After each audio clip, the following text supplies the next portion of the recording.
Halo semuanya, kami dari kelompok 3 akan menjelaskan bagaimana kecelakaan Lion Air JT610 ini menjadi bukti bahwa teknologi tercanggih bisa juga gagal ketika informasi dan pelatihan tidak berjalan seimbang.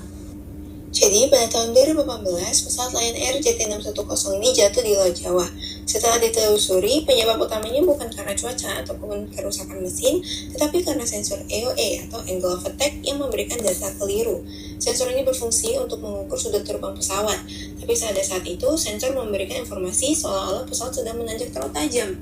Padahal tidak. Informasi yang salah ini memicu sistem otomatis bernama MCAS yang dirancang untuk mencegah pesawat kehilangan daya angkat.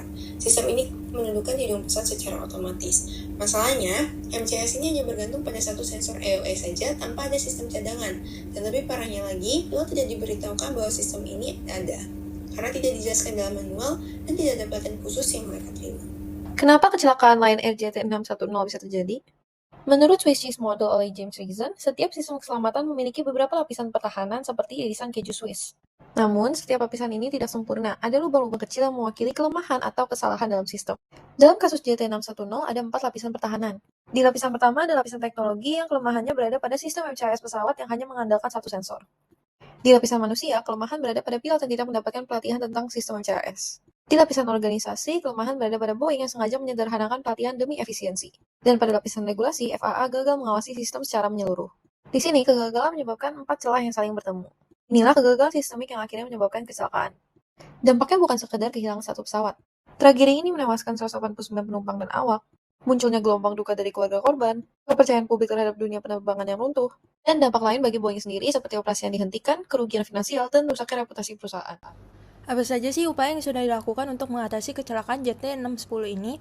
Dari PT Lion Air, mereka sudah melakukan pemberhentian sementara anggota direksi dan staf Lion Air, yang dimana hal ini sesuai dengan Undang-Undang Penerbangan yang berlaku. Ini adalah penyelidikan yang dilakukan oleh KNKT Indonesia yang bertujuan untuk menginvestigasi secara mendalam untuk menemukan penyebab dari kecelakaan pesawat. Akibat dari 2 kecelakaan Boeing 737 MAX termasuk JT610 dan Ethiopian Airlines mendorong FAA melarang terbang pesawat itu secara global.